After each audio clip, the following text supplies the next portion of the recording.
उस शख्स को तारुफ की ज़रूरत क्या है? उस शख्स को तारुफ की ज़रूरत क्या है? फूल के पास से गुजरो तो महक आती है।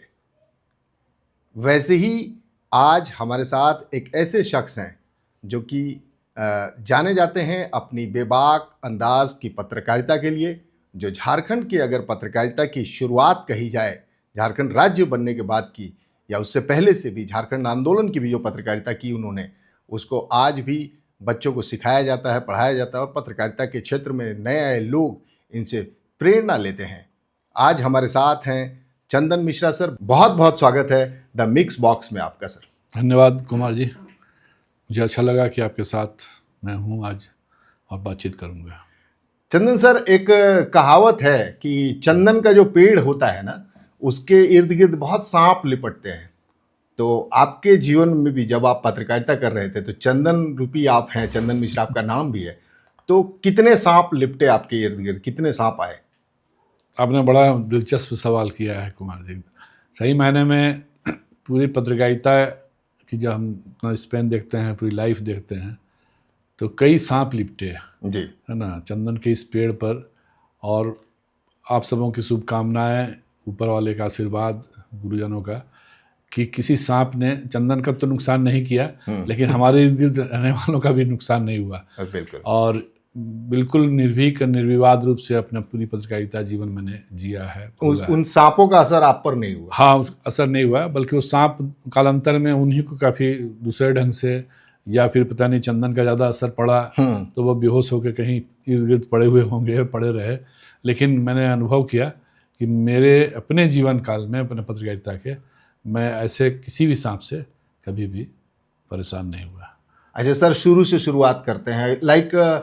आपकी पत्रकारिता जीवन की शुरुआत कैसे हुई? मतलब स्कूलिंग कहाँ किए, फिर कैसे क्या हुआ सब? बड़ा दिलचस्प है। हम लोग दरअसल क्या था कि पत्रकारिता के बारे में कुछ सोचा नहीं था, है ना, क्योंकि हमारे परिवार में पत्रकारिता के विषय में कोई बहुत अधिक दिलचस्पी लोगों को नहीं थी, ना कोई परिवार में पत्रकार ही रहा। इवन कि हम लोग के पूरे इलाके में पत्रकार कोई नहीं था। हाँ, हमारे छोटे भाई की तरह एक मित्र थे जो दूर दराज क्षेत्र में रहते थे, लेकिन वो अपना प्रोफेशनल जर्नलिज्म अपना करते थे, लेकिन उनका सीधा मेरे साथ कोई नाता नहीं था।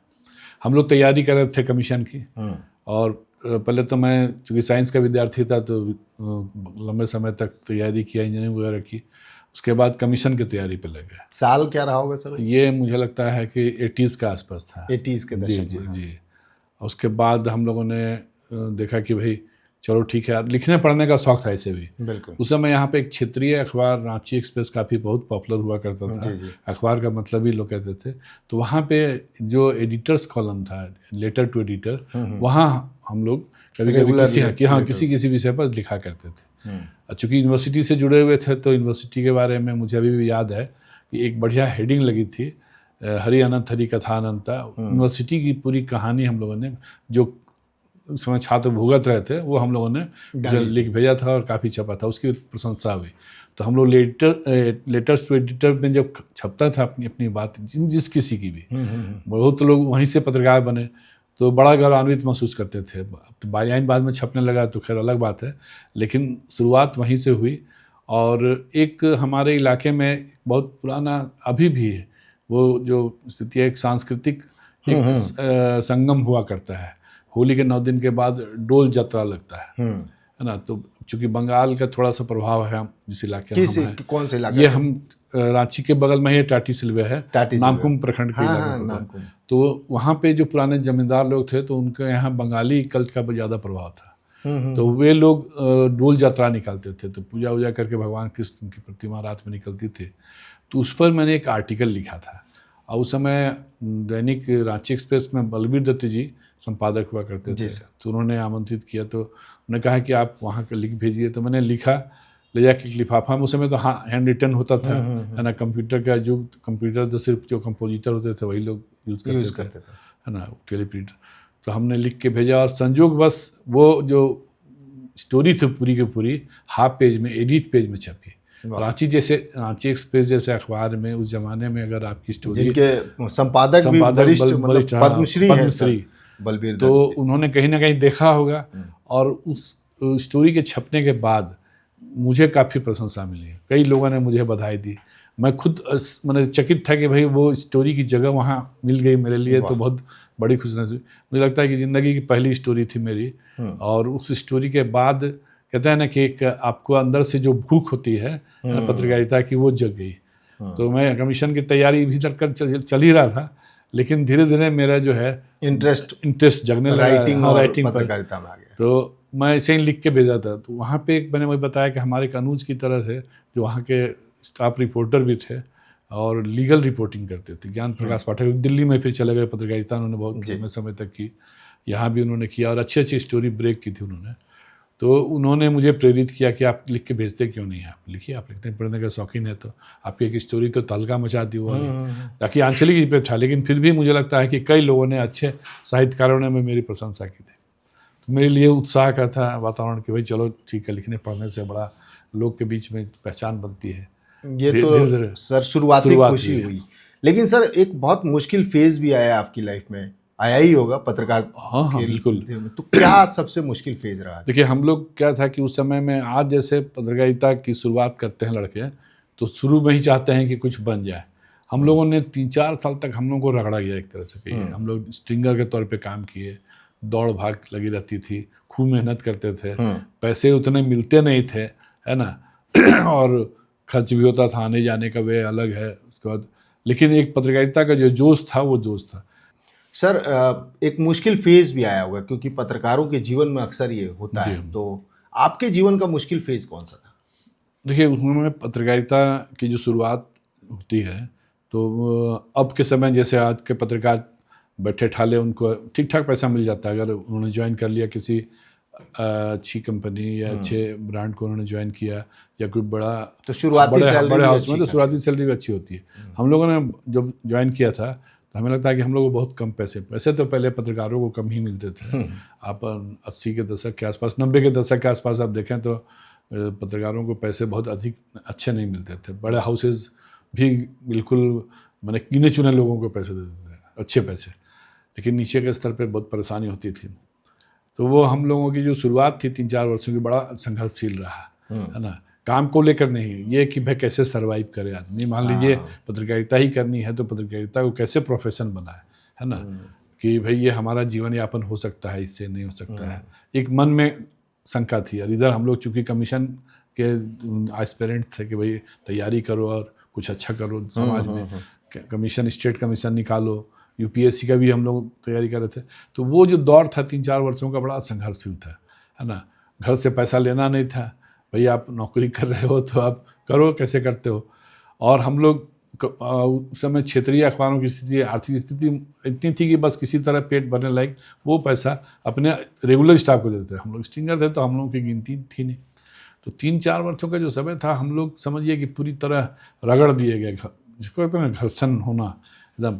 अब वो 3-4 वर्षों का समय हम लोगों को पत्रकार बना दिया है कि भाई आप, और यही है कि आप अपनी जो पद्धति है, कार्य पद्धति, अगर ईमानदारी पूर्वक आप काम कर रहे हैं और अपने मिशन पे काम कर रहे हैं, तो मुझे लगता है कि आप डिगे नहीं अपने ध्येय से, अपने ऑब्जेक्ट से, तो आप अच्छा करते हैं आगे चल के, और यही आपका काउंट करता है।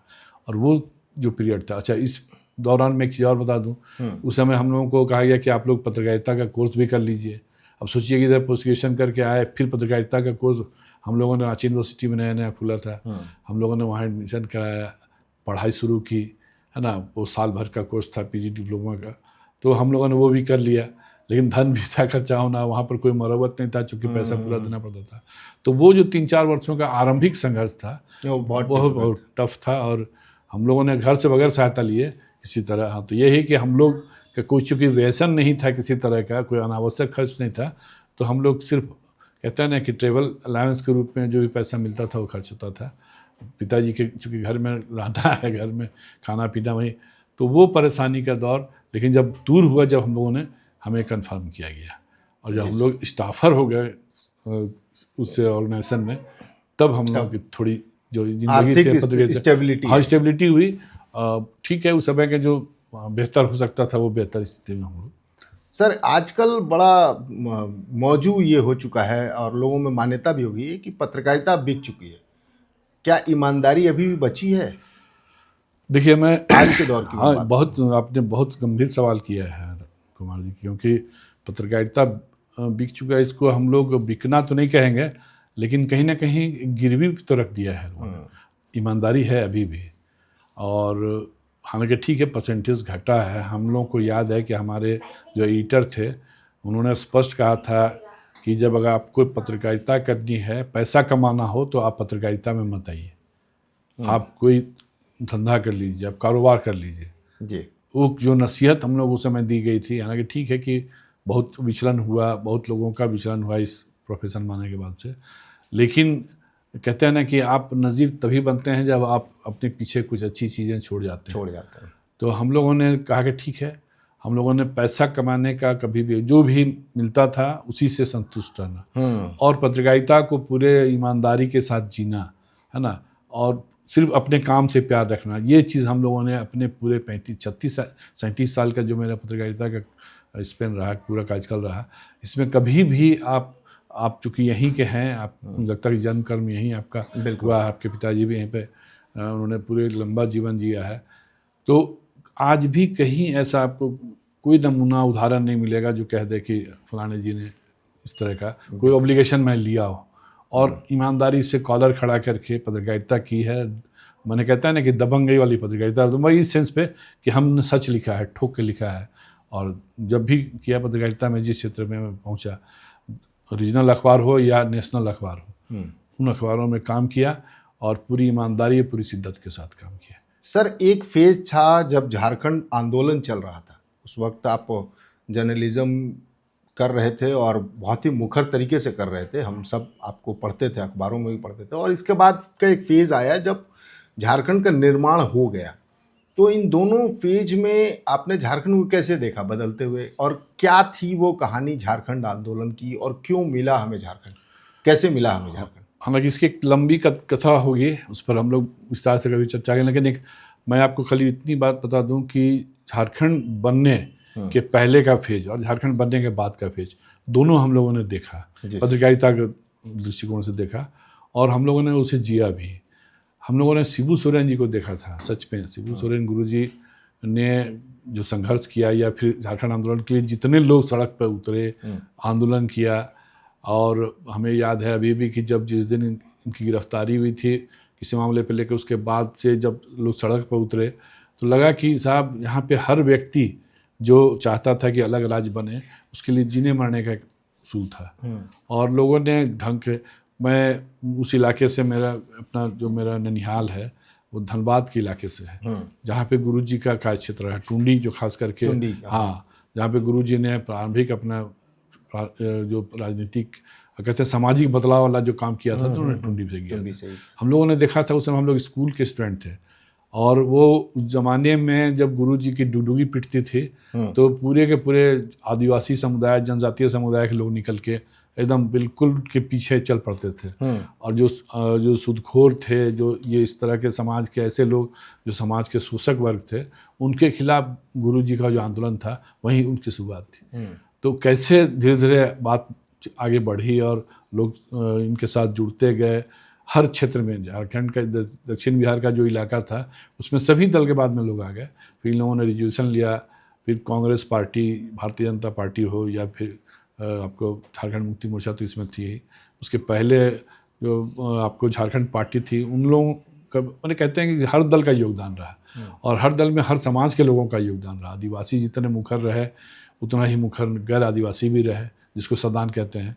तो सबके जब सम्मिलित आंदोलन का हम लोगों ने दौर देखा, और कहते हैं ना कि ईमानदार आंदोलन था, जिसका नतीजा बीच में थोड़ा जरूर डेविएशन हुआ, और कई चीज़ें ऐसी बात आई जहाँ पर थोड़ा संतोष करना पड़ा। एक बीच में बात आई कि चलो साहब पूरा स्टेट नहीं देकर ऑटोनॉमी बॉडी देते हैं, तो शिबू सोरेन जी और बाकी जो उनके साथी थे उन लोगों ने कॉम्प्रोमाइज़ कर लिया थोड़ा सा। गुरुजी इस बात को नहीं मानना चाह रहे थे, वो कहते थे जब तक स्टेटहुड नहीं होगा हम नहीं मानेंगे, है ना। दिल्ली में गए, समझौता हुआ, लेकिन उनके कुछ साथी थे जिसको बाद में रिपेंट किया, तो उनको हटा भी दिया बाद में अपनी पार्टी या संगठन से।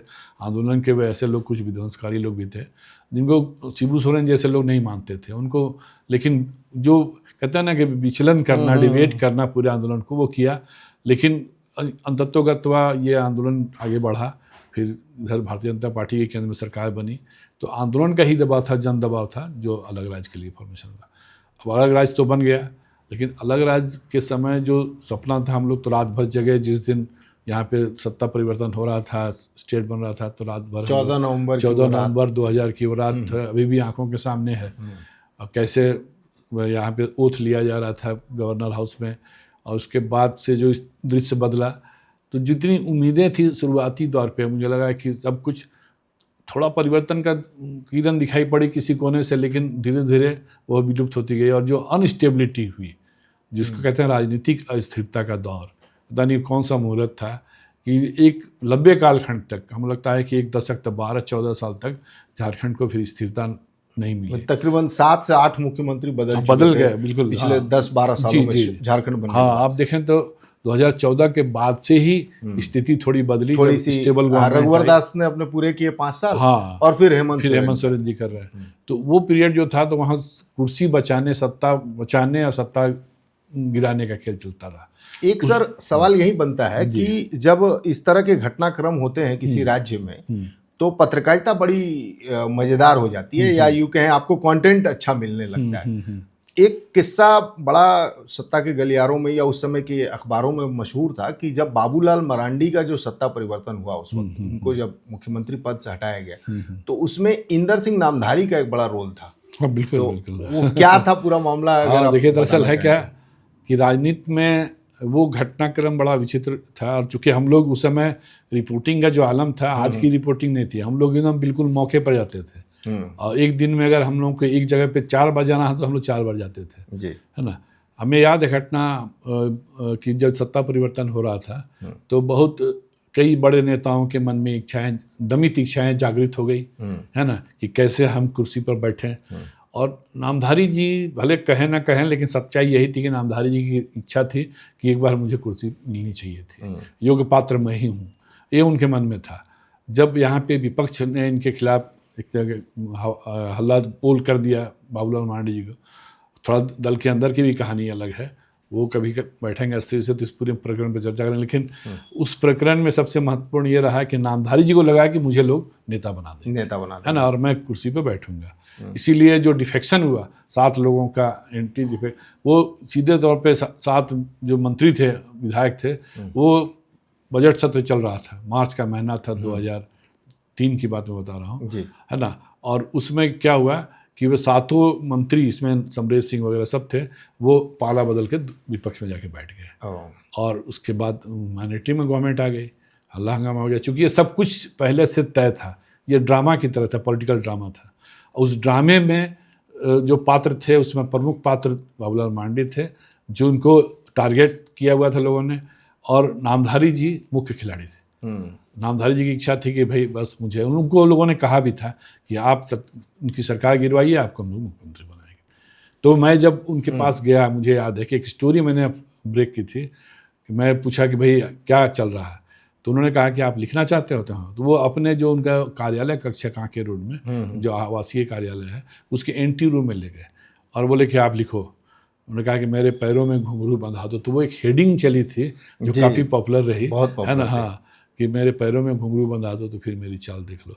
तो उनकी इच्छा प्रकट हो गई सामने में। अब स्टोरी इतनी हिट हुई, मुझे लगता है कि कई जगह बाद में लोगों ने, जब वो नहीं बन पाए तो फिर उसकी भी अलग कथा है, अलग कथा। हाँ, लेकिन वो नामधारी जी की बात सही थी, नामधारी जी की इच्छा थी कि उनको एक बार हाँ, उन्होंने खुद कन्फेस किया। और हिंदुस्तान, मैं उस समय दैनिक हिंदुस्तान में था, पॉलिटिकल रिपोर्टर था, ब्यूरो, और वो स्टोरी मैंने ब्रेक की थी। तो उस समय नामधारी जी ने कहा भी, खुद कहा है कि आप लिखना चाहते हो लिखो, मैं चाहता हूँ कि मुझे सत्ता मिले, कुर्सी मिले, मैं दिखा दूंगा झारखंड कैसे बदलता है। सर, कुर्सी से ही 2 सवाल निकल के सामने आते हैं। पहला सवाल तो ये है मेरा आपसे कि एक साथ ही हम छत्तीसगढ़ बनता है, झारखंड बनता है और उधर उत्तराखंड बनता है, उत्तर प्रदेश को अलग करके। उत्तराखंड में तो बहुत ज़्यादा आदिवासी नॉन आदिवासी का नहीं था, लेकिन छत्तीसगढ़ और झारखंड दोनों जगहों पर आदिवासी समुदाय की मात्रा है।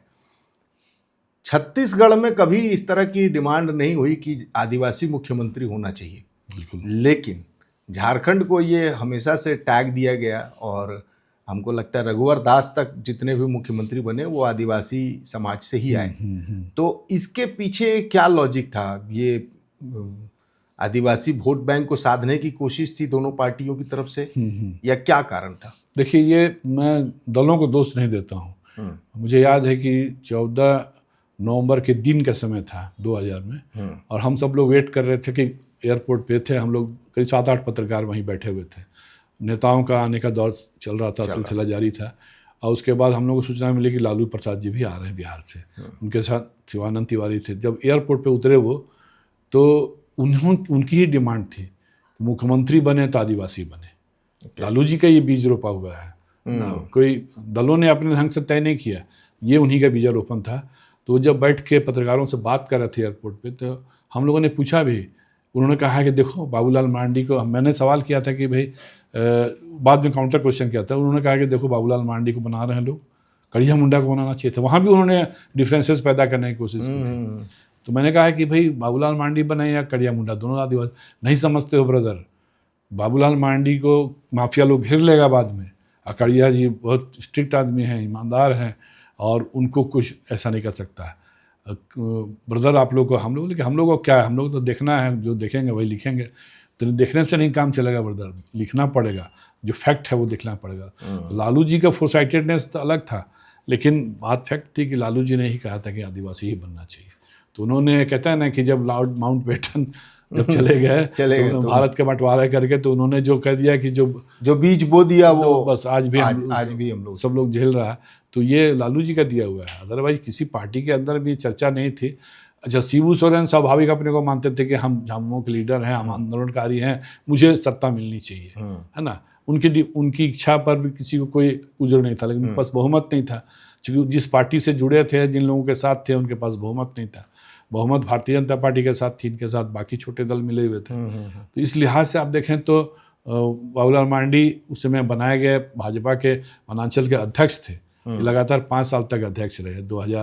1996 में इनको अध्यक्ष बनाया गया था वनांचल। उस समय बिहार का पार्ट था, तो वनांचल नाम दिया गया था। और एक समय तो सर चर्चा भी थी कि झारखंड न करके इसको वनांचल ही कहा जाए। इन लोगों ने प्रस्ताव वनांचल का ही दिया था, लेकिन फिर हुआ कि ये झारखंड, चूंकि बहुतायत में यहाँ पे आदिवासियों के बीच में झारखंड नाम शब्द ज़्यादा प्रचलित था, और इसका उल्लेख भी है कि, है ना, तो इसलिए इसका शास्त्रोक्त उल्लेख है।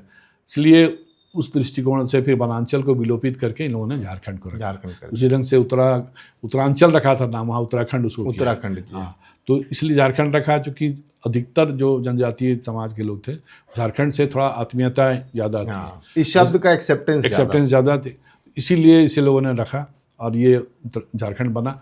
लेकिन ये जो आदिवासियत वाली बात थी, इसमें कहीं किसी को भी तकलीफ नहीं थी, आदिवासी बने गैर आदिवासी बना, लेकिन राज्य बनना चाहिए, और राज्य बढ़िया से चलना चाहिए। क्योंकि देखिए, आप देखेंगे तो राज्य बनने के पहले अगर आप उस इलाके को घुमा होगा, संथाल इलाके का या पूरे, तो कहीं ना कहीं इग्नोर्ड तो पार्ट था। ठीक है, रांची चूँकि जो इंडस्ट्रियल इलाके थे वहाँ छोड़ दीजिए, तो जिस इलाके में कुछ नहीं था वहाँ कुछ नहीं होता था। विकास के नाम पे सिर्फ उपेक्षा ही थी। इतना बड़ा स्टेट था और पूरा पटना से पूरा शासन चल नहीं पाता था, वहाँ तक शासन का अंतिम जो छोर है, कहते हैं ना कि भाई आज झारखंड ऐसा स्टेट है कि मुख्यमंत्री चाहें तो एक दिन में 10 जिले घूम के चले आए, 20 जिले, है कि नहीं, उठें और कम से कम 4, 5, 6 जिला, 8 जिला में घूम के आराम से आ सकते, 3 दिन में पूरा स्टेट घूम लें, है ना। हर जिले में जाके अपना कार्यक्रम करके लोगों से बात करते ही हैं। लेकिन उस समय में पॉसिबल नहीं था बिहार में, क्योंकि मुख्यमंत्री उधर सुदूर एकदम बिल्कुल भी नेपाल के बॉर्डर पे भी जाए किसी जिले में, और इधर इसी इलाके बंगाल के बॉर्डर पे भी आए, और छत्तीसगढ़ के, तो ये इसकी विशालता के चलते थोड़ी समस्या थी। तो राज्य बना, वहाँ भी तक नहीं था कि भाई आदिवासियत के कोई कहीं पीछे नहीं था, लेकिन संकट यही था कि जो शुरुआती नेतृत्व था लोग बनाने के चलते बिगाड़ते चले गए। ये बात सामने आई। सर मेरा दूसरा सवाल यही उठता है कुर्सी से रिलेटेड, बड़ा मज़ेदार वाकया है, आप उसको मेरे दर्शकों को बताएं। एक समय ऐसा आया कि झारखंड का मुख्यमंत्री एक निर्दलीय विधायक बना, और ये 4 से 5 लोगों का समूह था। ऐसा भारत के इतिहास में मुझे तो कहीं नॉलेज नहीं है कि कोई निर्दलीय कभी मुख्यमंत्री बना। एक कहानी थी पहले, चर्चा आई थी उस समय में, लेकिन फैक्ट यही था कि झारखंड में जितने नायाब राजनीतिक प्रयोग हुए हैं उतने किसी राज्य में नहीं हुए। कम से कम हाल के दिनों में जब से हम लोगों ने पत्रकारिता शुरू की, वो भी अपने आप में विचित्र घटना थी।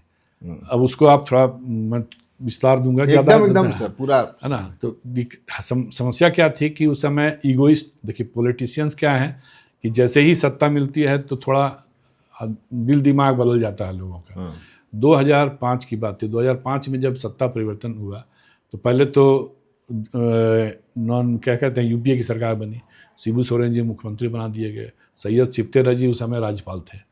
इनके पास बहुमत नहीं था, कांग्रेस का समर्थन था, और जब बात आई कि भाई ठीक है आप अपना बहुमत साबित कीजिए, तो बहुमत साबित नहीं कर पाइए, और ये मामला सुप्रीम कोर्ट तक गया, है ना। सुप्रीम कोर्ट गया, सुप्रीम कोर्ट में लोगों ने केस किया, भारतीय जनता पार्टी के लोगों ने, कि इनके पास बहुमत नहीं है, फिर भी राज्यपाल ने इनको ओथ दिला दिया, है ना। वो मंत्रिमंडल का पूरा गठन भी नहीं हुआ था, कुछ लोगों को मंत्री बनाया था, और ये सब कुछ हो गया। एक प्रोटेम स्पीकर उस समय प्रदीप बालमुचू बनाया गया था। तो ये सारा खेल हुआ। अब ये लोगों ने पूरा दिल्ली मार्च किया, वहाँ पे जाकर राष्ट्रपति भवन मार्च किया, मामला जाया, तो फिर कोर्ट में हुआ कि साहब किसको बहुमत है या नहीं बहुमत है, ये तो पहले से चूंकि एक मामला चल रहा था, है ना। वो कहते हैं ना कि कर्नाटक केस को लेकर, तो उन्होंने कहा है कि हाउस में ही तय होगा। तो जो सुप्रीम कोर्ट का ऑर्डर हुआ कि हाउस में तय होगा कि इनके पास बहुमत है कि नहीं। अब 2 दिन का हाउस कन्वीन हुआ, बुलाया गया, सब लोग पहुंचे जितने सदस्य थे, लेकिन चूंकि इनके पास बहुमत नहीं था तो एक दिन पहले स्टेप डाउन करना पड़ा इनको। बहस चली लंबी, सब कुछ हुआ, अंत में इनको छोड़ना पड़ा। हाँ, तो गुरुजी हटे, तब गुरुजी मुख्यमंत्री बने। ये भी एक बड़ा मजेदार है कि गुरुजी मुख्यमंत्री 3 बार बने, और एक बार तो ऐसा हुआ कि मुख्यमंत्री रहते हुए वो जीत नहीं पाए। तो अलग, हाँ, उसकी भी राजा पीटर वाला, हाँ, वो तो मैं आपको बता दूंगा, है ना। कि तो यहाँ जब मुख्यमंत्री बने अर्जुन मुंडा जी, तो उनके उस मंत्रिमंडल में शामिल हुए थे मधु कोड़ा जी। मधु कोड़ा दरअसल पहले बीजेपी के ही थे विधायक, पहले जब वो भारतीय जनता युवा मोर्चा के अध्यक्ष भी थे। अच्छा। और संघ के वो 3य वर्ष प्रशिक्षित हैं, सबसे मैंने स्टॉन्च आरएसएस से बिलोंग, है ना। तो ये बहुत बड़ी काबिलियत थी उनकी, लेकिन उनका विरोध बड़े नेताओं के साथ हो गया, मतभेद। अर्जुन मुंडा जी और शायद रघुवर दास जी थे या कोई, अब प्रदेश के नेताओं के साथ उनकी मतभिन्नता हुई, उनका टिकट लोगों ने काट दिया। वो जो चक्रधरपुर से जगन्नाथपुर से लड़ते थे, जब टिकट काटा तो उन्होंने उसका विरोध कर दिया, मेरा टिकट क्यों काटा गया, है ना। पूरा 200 की 250 गाड़ियों का एक काफिला लेकर आया, रांची में आ के घेर लिया बीजेपी कार्यालय में। तो अल्टीमेटली उनको टिकट नहीं मिला, टिकट लोगों ने काट ही दिया। वो निर्दलीय लड़े, निर्दलीय जीते। तो उस समय कहते हैं ना कि कैसे राजनीतिक उठापटक होती है, उसका एक प्रयोग तो यहाँ पर प्रयोगशाला बन ही गया था झारखंड। उसमें देखा गया कि 4 निर्दलीय जीत कर आए थे। और चारों को जो है सरकार बनाने के लिए चारों की महत्वपूर्ण भूमिका थी, है ना। एक छोटे मोटे दल के भी थे, लेकिन 4 निर्दलीय थे। अब उन चारों को पकड़ने के लिए कभी यूपीए की तरफ से जाल फेंका जाए, कभी एनडीए की तरफ से जाल फेंका जाए। तो शुरू में यूपीए के लोगों ने जाल फेंका तो वो उसी में फंस गए, तो फंसे तो सरकार बनी, फिर बाद में सरकार गिरी, फिर वही लोग इधर आ गए, तो खैर सरकार बन गई। लेकिन उनको मधु कोड़ा जी के प्रति जो था, जो मुख्यमंत्री अपने प्रदेश के नेतृत्व के साथ रुसवाई वो प्रकट होती रही। और वो एक दिन विधानसभा सत्र चल रहा था, बजट सत्र ही था, बजट सत्र में इनको उन्हें कहते हैं ना कि वर्चुअली रो पड़े थे मधु कोड़ा। संसदीय कार्य मंत्री थे, ग्रामीण विकास मंत्री थे, ये आरईओ के मिनिस्टर थे, सब कुछ थे। उसके बावजूद उनकी कुछ चलती नहीं थी, उनकी बात सुननी थी। उन्होंने कह दिया, तो नामधारी जी स्पीकर के चेयर पर बैठे हुए थे, उन्होंने कहा कि जब मांझी नैया डूबे तो कौन बचाए। तो बोले कि साहब यह इधर मुख्यमंत्री बैठे हैं, इधर गृह मंत्री बैठे हैं, और मैं यहाँ पे संसदीय कार्य मंत्री, मेरी कुछ नहीं चलती है, मेरा काम अपने इलाके में नहीं होता है। सड़क के बारे में मैंने कहा, वो सड़क नहीं बन पा रही, अप्रूव नहीं हो रहा। तो उनकी पीड़ा पूरे सदन ने जानना नहीं, पूरे स्टेट जान गया कि इनको जो है क्रश किया जा रहा है। उसके बाद तब तक क्या हुआ कि एक विरोधी गुट जो है सक्रिय हुआ, उसमें कांग्रेस, आरजेडी और जेएमएम, इन लोगों ने क्या किया कि उनके इस रुसवाई को कैश किया। उनको कहा कि तुम तैयार हो जाओ, आपको हम लोग मुख्यमंत्री बना देंगे। सोचा ये लोग मजाक कर रहे हैं। तो अचानक जब हाउस ख़त्म हो गया, पूरा जब साइनेडाई हुआ, तो ये पूरी टीम यूपीए की भाग गई पूरे प्रदेश से, कहीं चले गए कैंप करने दूसरे स्टेशन पे। उसी समय से सरसगुहाट। और चूंकि मधु कोड़ा जी ने उस समय कुछ पत्रकारों को बुला के, जिस समय भी एक समय था, अलग अलग कह दिया कि आप लिख दीजिए अपने आप खबर स्टोरी में कि अर्जुन मुंडा की सरकार चंद दिनों की मेहमान है। हमने कहा है कि आपके हवाले से, बोले बिल्कुल मेरे हवाले से लिख दीजिए, है ना, ये सरकार चंद दिनों की मेहमान है, सरकार जाएगी किसी समय। और अंत में वही हुआ। 1 सप्ताह 10 दिन लोग बाहर रहे, सारे यूपीए के विधायक, और पूरी खिचड़ी पकी। उस खिचड़ी में अर्जुन मुंडा की सरकार चली गई। हाँ, और फिर निर्दलीय मुख्यमंत्री देश को मिल गया, मतलब झारखंड को मिला और वो देश को मिला। बड़ा ही उहापोह की स्थिति रही सर। आपने अभी जिक्र किया कि बुलाए और हमको बोले कि आप लिख दीजिए अपने मेरे जानिब से। कई बार सर पत्रकारिता में आपके ऊपर भी ऐसा कुछ प्रेशर आया होगा, कोई खबर न चलाया जाए, न दिखाया जाए, या दिखाने के लिए, तो कैसे डील करते थे आप? मुझे लगता है कि कुमार जी, मैं इस मामले में भाग्यशाली कहूँ या मैं कहूँ कि अपनी पत्रकारिता के जो अंदाज है, ना काहू से दोस्ती ना काहू से बैर, तो उसका लाभ ये मिला मुझे कि किसी भी राजनीतिज्ञ ने, है ना, मुझे ये नहीं कहा कि इस खबर को दबा दीजिए, अच्छा, या इस खबर को आप छाप दीजिए, क्योंकि जानते थे कि जो शख्स से बात कर रहे हैं वो बंदा मानेगा नहीं। जो सच है वो लिखेगा, है ना, क्योंकि मुझे ना उधोस लेना माधोस देना। मैं उनका एक कहता है ना कि अब चाय भी पीना मुनासिब नहीं समझा, कभी बैठ के उनके साथ संबंध आत्मीय जरूर रहे, है ना, कि अगर जाएं तो बेचारे पूरा सम्मान दें, लेकिन कभी भी मैंने बेजा फ़ायदा नहीं उठाया।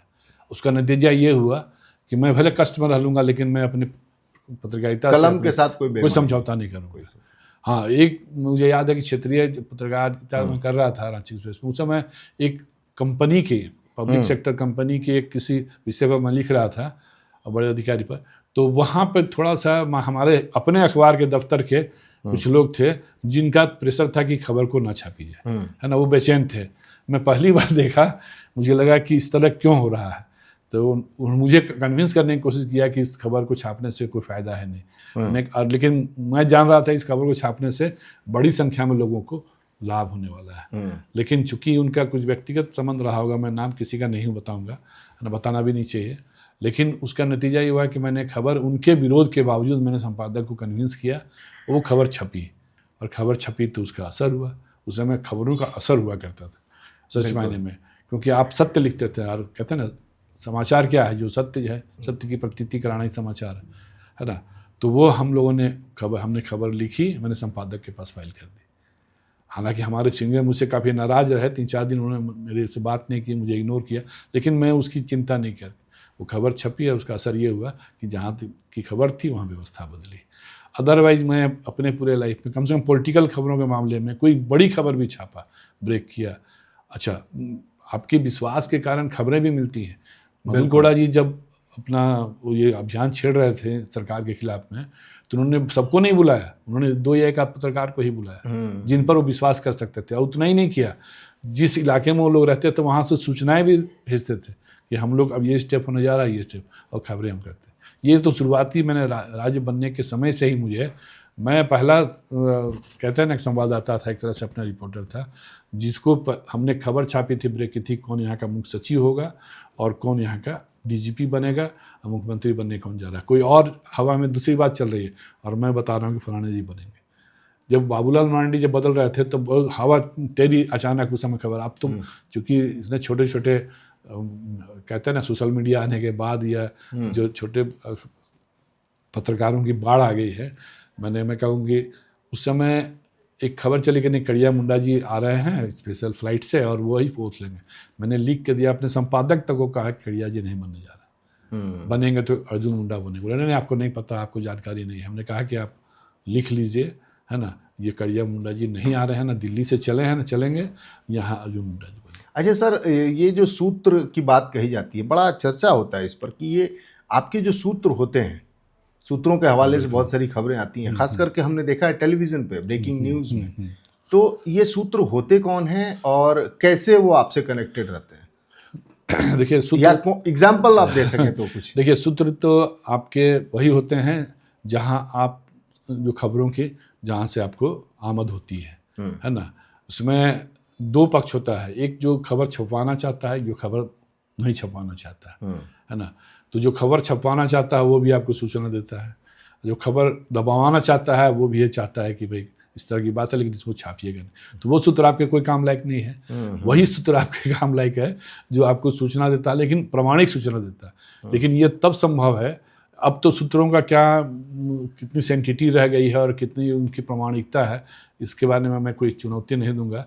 लेकिन मुझे अब डाउट होता है सूत्रों पर। नहीं, मैं इसलिए कह रहा हूँ कि सूत्रों का पहले हाँ। कि सूत्र होते थे कि आप उनके पास बैठे, आप 10 उनके साथ बातचीत की, वो सारी बात आपसे किया, आपके काम लायक भी बात आपको बता दिया, है ना। ये नहीं कहा कि आप छापिए ना छापिए, वहां से उठने के बाद ये आपको तय करना है कि इसमें से क्या खबर है, क्या इसमें आपके सूत्र की क्रेडिबिलिटी भी बची रहे, उसकी नौकरी भी बची रहे अगर वो सरकारी बंदा है तो, है ना, और आपके अखबार की, आपके मीडिया की, आपके टेलीविजन की क्रेडिबिलिटी बनी रहे। तो जैसे सर ये क्या, जैसे ड्राइवर होते हैं मंत्रियों के या नहीं, आप ऑफिस में काम करने वाले, नहीं, उनके उनको जो आप कर्मचारी ड्राइवर या नीचे कर्मचारी को बहुत ज़्यादा सूत्र नहीं बना सकते आप। उन पर प्रमाणिकता के आधार नहीं होंगे। वो आपको एक छोटी सूचना दे सकते हैं कि मंत्री जी यहाँ से निकल गए, हाँ, आज इस्तीफा देने जा रहे हैं। हाँ, उसको उतनी जानकारी हो ना हो, लेकिन मंत्री जी निकल गए ही बता देगा आपको। लेकिन मंत्री जी के पीए तो आपको बताएंगे नहीं कि मंत्री जी जा रहे हैं इस्तीफा देने। सही तो आपको मंत्री जी का कोई रिश्तेदार हो, उनका कोई ऐसा मित्र हो जिनके साथ आप उनको उठते बैठते देखे हों, जो उनके साथ वो अपना राज खोलते हों, ऐसे व्यक्ति अगर आपके मित्र बन गए, क्योंकि वो पॉलिटिकल भी हो सकता है, नॉन पॉलिटिकल भी हो सकता है, तो ऐसे लोग सूत्र होते हैं।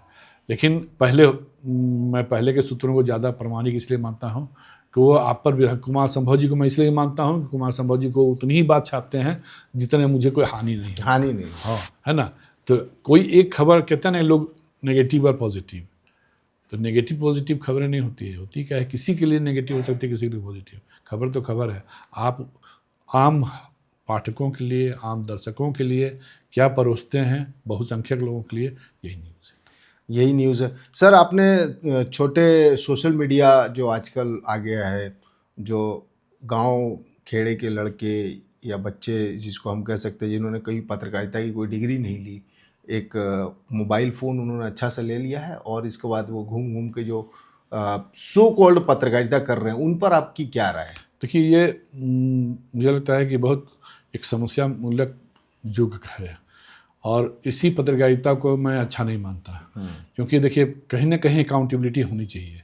आप किसी ऑर्गेनाइजेशन से जुड़े हैं, अगर आपका कोई कंट्रोलिंग अथॉरिटी है, तो लगता है कि आप जो सूचना प्रेषित कर रहे हैं अपने स्तर पर, वो उसकी कोई छानबीन हो रही हो, उसे कोई देख रहा हो, उसे कोई छन्ना से छान रहा हो, और तब परोसेंगे। तो आप कोई एक बंदा, हम मान लीजिए हम एक मोबाइल में फ़ोन लिया है ना, मैं मैट्रिक पास किया नहीं किया, मेरी डिग्री पर आपको कोई पूछता नहीं, न पूछना चाहता है, और चले गए जाके मंत्री जी से, फलाना अधिकारी से। इसलिए अधिकारी बात नहीं करते हैं ऐसे लोगों से। अब आप गौर कीजिएगा, आप पहले अधिकारी पत्रकारों से बात करते थे, अब इस तरह की जो जमात है उनसे अधिकारी बात करना नहीं चाहते।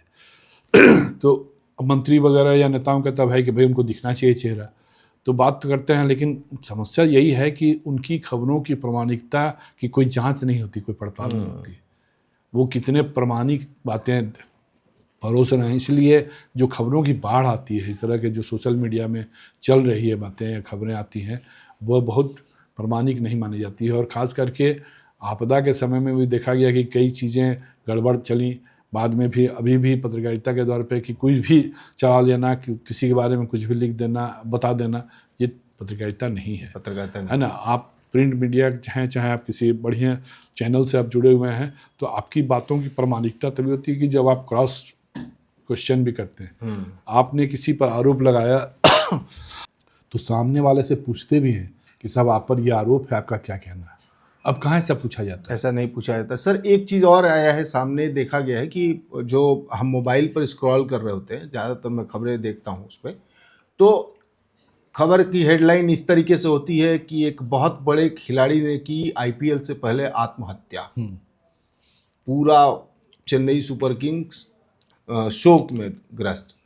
फिर जब मैं उसको क्लिक करता हूँ, पढ़ता हूँ, तो पता चलता है कि वो किसी चेन्नई सुपर किंग्स का फैन था, या कुछ कभी उसने बहुत छोटे लेवल पे कोई क्रिकेट खेली थी, और वो बहुत बड़ा खिलाड़ी जो बताया जा रहा था वो ऐसा कुछ नहीं था, और कोई एक इंसिडेंट हुआ है कहीं। डिजिटल मीडिया का सबसे, कहते हैं ना कि खतरनाक मोड़ पे हम खड़ा है। आप अपनी खबरों को दिखवाने के लिए, क्लिक करवाने के लिए, ये क्लिक कराने के लिए, आप इस तरह की जो हेडिंग पर उठते हैं ना, आप लोगों को अट्रैक्ट करना चाहते हैं ताकि उत्सुकता उसकी बढ़े और वो खोले कि कौन सा खिलाड़ी है। मन में हाँ। पढ़े लिखे लोगों के मन में भी आती है। एक बार तो कई आप देखेंगे, जब आप स्क्रॉल करते रहिए तो देखेंगे फलाना जी मर गए, हाँ, उनको yes। श्रद्धांजलि। क्या मजाक है साहब। आखिर ये ऐसी ऐसी बातें, खबरें या इस तरह की सूचनाएं भी आप कैसे दे सकते हैं बिना किसी प्रमाणिकता के? धर्मेंद्र के ही मामले में कई बार आई खबरें। कई और चीज़ें आप देखेंगे कि जो आदमी जीवित है उसके बारे में इस तरह की खबरें चल रही हैं, या इस तरह का उन्होंने बाकायदे बना दिया है ना थंबनेल और चला रहे हाँ, हैं। फोटो पे हार तो वगैरह चढ़ा करके डाल दिया। मुझे कहना है कि ऐसी चीज़ों को रोकने के लिए भारत सरकार के सूचना प्रसारण विभाग मंत्रालय को सख्ती से काम करना पड़ेगा। रेगुलेशन कोई लाना रेगुलेशन बनाना ही पड़ेगा, क्योंकि ये सोशल मीडिया के नाम पे आप गंदगी नहीं परोस सकते, आप Even सर, अराजकता का माहौल नहीं बना सकते। गूगल ने यूरोपियन यूनियन या जो यूरोप की जो कंट्रीज हैं उसमें साफ साफ ये मेंशन किया हुआ है कि अगर आप पॉलिटिकल खबरें डाल रहे हैं तो उसके लिए आपको अलग से वेरिफिकेशन लेना होगा, आपको अपनी कंपनी का डेटा देना होगा, इसके बाद ही आप अब गूगल पे यूट्यूब भी आ जाता है, वेबसाइट्स भी कई सारे गूगल से कनेक्टेड होते हैं। कुमार जी, मैं एक आपको घटना बता दूं, बहुत मीडिया, चूँकि इलेक्ट्रॉनिक मीडिया के लिए ज़्यादा महत्वपूर्ण है, हम लोग जिस जीवन में अब जी रहे हैं पत्रकारिता के, पॉडकास्ट का है या इस तरह का, हम प्रिंट मीडिया में हम लोग, मैं था जब बड़े अखबार में, नेशनल अखबार में, तो हमारे एडिटर इन चीफ ने एक बार घटना बताई। उस समय वो एक देश के सबसे बड़े चैनल में थे, न्यूज़ चैनल में, और वहाँ के एक तेज तर्रार रिपोर्टर ने आके बताया कि घटना कि ये जो गोविंदाचार्य जी हैं, भारतीय जनता पार्टी के नेता, मैं नाम लेके इसलिए बता रहा हूँ, हाँ विचारक है ना, उस समय जनरल सेक्रेटरी हुआ करते थे, वो उनकी उमा भारती के साथ शादी हो रही है। ये उन्होंने कहा इस खबर को चला दीजिए। लेकिन संजोग से जो न्यूज़ चेक करने वाले थे, जो जहाँ पर न्यूज़ का बैरियर था, जिस एडिटर महोदय के पास गया, उन्होंने कहा कि इसकी क्या प्रमाणिकता है। तो नहीं, ऐसा चर्चा है, मेरे पास पक्की खबर है। बोले आपने दोनों में से किसी से बात की? तो नहीं, दोनों से बात नहीं हुई। दोनों में से बात नहीं, तो कौन आदमी आपको बता रहा है कि तो तब तक सूचना चली कि उमा भारती भोपाल से दिल्ली आ रही है। तो उनको बोला गया कि एक काम कीजिए, आप चले जाइए एयरपोर्ट, इतनी बड़ी खबर है तो आप जाइए, वेरीफाई कर लीजिए, पूछ लीजिए, कम से कम नीचे में रोल करवा दीजिए, कम से कम इस तरह। बोला कुछ नहीं खबर चलेगी अनटिल अनलेस कि उमा भारती या गोविंदाचार्य नहीं बोलते हैं। दोनों में से कोई एक तो बोले कि हाँ भाई, ये बहुत बड़ी घटना है ना, वो साध्वी हैं, ये प्रचारक हैं, विचारक हैं संघ के, है ना, तो वो कैसे संभव है? अगर सच में ऐसा है तो बहुत बड़ी खबर है, लेकिन बड़ी खबर बिना उनके तो अड़ा रहा, लेकिन संपादक भी अड़ा रहा। संपादक बोले कि बिल्कुल नहीं चलेगी, एक लाइन खबर नहीं चलेगी जब तक दोनों में सीखा। तो एयरपोर्ट चले गए। एयरपोर्ट जाते ही उतरी, भीड़ जुट गई थी, क्योंकि एक खबर एयर पे चल रही थी हवा में, किसी अभी मीडिया ने चलाया नहीं था। तब तक लोगों ने सवाल किया, जैसे उतरी वो, उनके हाथ में गुलदस्ता दिया नेताओं ने स्वागत के लिए। अब मीडिया वाले पूछ बैठे कि उमा भारती जी, सुना कि आप गोविंदाचार्य से शादी करने वाली हैं। उन्होंने जैसे ही कैमरे की तरफ देखा, क्रोध से, कहते हैं ना, तमतमा के, उनके हाथ में था फूल का गुलदस्ता, उनसे फेंका हवा में। कैमरा किसी ने जूम किया, गुलदस्ता फेंका हुआ। जवाब तो मिल गया।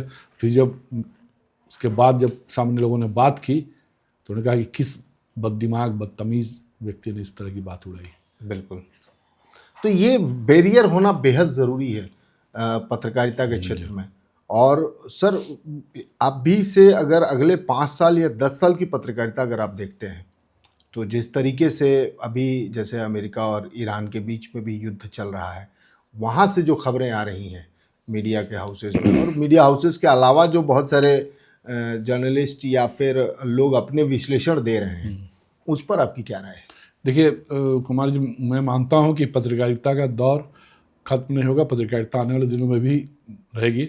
लेकिन ये जो सोशल मीडिया का जो ट्रेंड है, सोशल मीडिया में जिस ढंग से पत्रकारिता हो रही है, इसका चेक एंड बैलेंस बहुत ज़रूरी है। आप प्रिंट मीडिया में अभी भी उसको प्रामाणिकता के तौर पे खबरें छपती हैं, और उसमें कहते हैं ना, गड़बड़ी होने का चांस 10% ही रहता है, क्योंकि ये व्यवस्था, ये सिस्टम अभी भी लागू है कि आपकी खबर चाहे नेशनल हो या लोकल हो, कितनी प्रामाणिक है और प्रामाणिकता की छानबीन होती है, किसी न किसी लेवल पे होती है। बिल्कुल। लेकिन एक व्यक्ति, अगर हम संपादक, पत्रकार, रिपोर्टर सब हम हैं, और हम अपनी खबर खुद लिख रहे हैं, खुद बना रहे हैं, खुद बोल रहे हैं, मुझे कोई देखने सुनने वाला नहीं, कितनी प्रामाणिकता है मेरी खबरों की, इसकी कोई जांच पड़ताल नहीं होती है। ये अगर ट्रेंड बना रहा, जैसे हम लोगों ने चर्चा की अभी, अगर ये ट्रेंड बना रहा अखबार नवीसी, ये पत्रकारिता में, खास करके सूचना के जगत में, तो ये बहुत खतरनाक ट्रेंड है। आने वाले कुछ वर्षों में या तो सरकार को रिस्ट्रिक्ट करना पड़ेगा ऐसी ट्रेंड को, और नहीं तो समाज में अराजकता फैलेगी। समाज में अराजकता फैलेगी। और चंदन सर पाए और हमसे इतनी लंबी बात की, बहुत सारे किस्सों पर हमने, कहानियों पर हमने बात की, और आपने अपना कीमती समय दिया। जाते जाते आपसे एक आखिरी सवाल, जो स्टूडेंट्स जो पत्रकार बनना चाहते हैं, एस्पायरिंग मास कॉम के स्टूडेंट्स हैं जो अभी आपको देख रहे हैं इस वक्त, उनको आप क्या एक नसीहत या सलाह देना चाहेंगे? मैं कहूँगा जितने नवोदित पत्रकार हैं, जो पत्रकार बनना चाहते हैं, भाई साहब, अगर सच में आपको इस क्षेत्र में अच्छा करना है, बेहतर करना है, तो अपने काम से ईमानदारी बरतिए, ईमानदारी पूर्वक पत्रकारिता को जीना सीखिए, और खूब पढ़िए लिखिए, है ना। आप वीडियो देखने के बजाय, आप रील देखने के बजाय, आप अगर खबरों को पढ़िए, अच्छे लेखकों को पढ़िए, तो मुझे लगता है कि आप पत्रकारिता के साथ और अपने साथ भी न्याय कीजिएगा, और समाज और देश के साथ तो न्याय कीजिएगा। इसलिए अगर अच्छे पत्रकार के रूप में अपने को स्थापित करना है या अच्छा पत्रकार बनना है, तो सबसे अंदर आपके अंदर इन अच्छाइयों को लाना पड़ेगा, और आपको सुनी सुनाई बातों पर भरोसा नहीं करना पड़ेगा। इसके कई ज्वलंत उदाहरण आपको मिलेंगे जब आप अच्छे पत्रकारों के साथ बैठेंगे, तो आपको कैसे मौके पे जाकर सही बातें, सही चीज़ देखने को, पढ़ने को मिल सकती हैं, दिखाने को मिल सकती हैं। लेकिन आप अगर बैठे ठाले अपने कमरे में या घर में या अपने दफ्तर में चाहेंगे कि आप कुछ क्रांति कर दें, तो आप कल्पना मत कीजिए। धन्यवाद। धन्यवाद सर। द मिक्स बॉक्स के इस एपिसोड में आने के लिए, हमसे बात करने के लिए, हमारे दर्शकों से जुड़ने के लिए सर बहुत बहुत धन्यवाद। और हम ये एक वादा लेके जा रहे हैं कि अगली बार हम दोबारा मिलेंगे, और बहुत जल्द मिलेंगे, तो बहुत सारी विस्तार से झारखंड की पॉलिटिकल घटनाओं और आपकी पत्रकारिता जीवन के ऊपर चर्चा करेंगे। जरूर कुमार जी, बहुत बहुत धन्यवाद, आपने मौका दिया और आपने लोगों को मेरी बातें सुनने का अवसर दिया। बहुत धन्यवाद, पूरी टीम को धन्यवाद आपकी। यस, तो मिक्स बॉक्स के इस एपिसोड में इतना ही। ऐसे ही एक से बढ़कर एक किरदारों को, एक से बढ़कर एक शख्सियत को मैं मिक्स बॉक्स के थ्रू आप तक लाता रहूँगा। मुझे दीजिए इजाज़त। मेरा नाम है कुमार संभव, और मेरी टीम जो कि इस वक्त आप तक ये पहुंचा रही है, उनको भी दीजिए इजाज़त। और हाँ, अगर आपको ये पॉडकास्ट अच्छा लगा, अभी तक आपने इसे देखा है, या अगर आप चंदन मिश्रा सर से कुछ पूछना चाहते हैं, कुछ जानना चाहते हैं, उनसे संपर्क करना चाहते हैं, तो आप हमें कमेंट बॉक्स में ज़रूर कमेंट करें। आपके सवाल, आपके मैसेज हम चंदन सर तक पहुंचाएंगे और आपको जवाब भी दिलवाएंगे। Thank you.